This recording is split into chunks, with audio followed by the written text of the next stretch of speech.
I lived through the era that we call the Bronx is burning. Landlords were torching their own buildings to collect insurance money because that was more profitable. The buildings at either end of my block burned down, and my brother was killed in a gang-related murder. Overnight, tons of people that I knew were just gone, and I never saw them again. That's when I started planning my escape. I knew I was a pretty smart kid, and I knew that education was a pathway out. I was gonna go to someplace big, and I was never gonna look back at this neighborhood. This is the block I grew up on. I went to Wesleyan University, but I was really broke and had to move back in with my parents.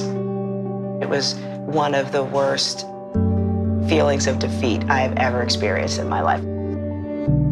All the things I thought about my community and thus myself, that it was somehow just inherently wrong and bad and worthless. One way to really put a stake in the ground was developing a park that was on a waterfront that was formerly used as a dump.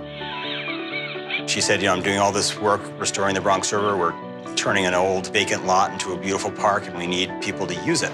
And I said, well, that's amazing, because we are trying to build boats, but we don't have a body of water to put them in. We are a youth and community development organization in the South Bronx.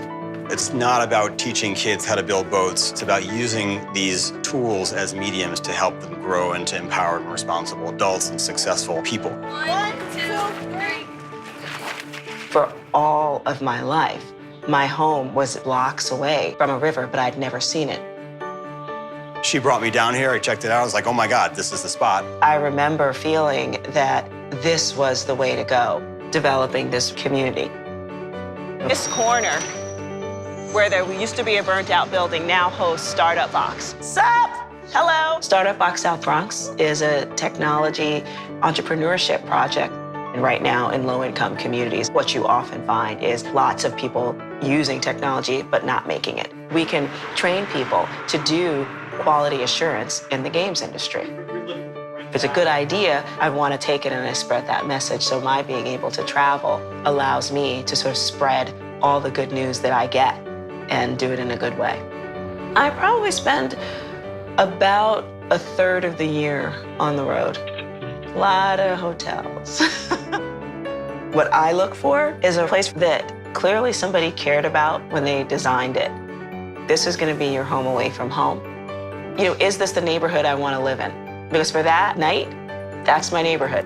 And I want to feel enveloped by this sense of calm. And that's a great hotel for me, when you don't want to leave, even though you've got something great to go to. That's what I'm trying to create, these happy, healthy communities where folks feel as though they can afford to be productive and gracious and kind and loving to themselves and to other people. I know what it feels like to feel as though you don't matter. All I really want to do is help people understand that they do.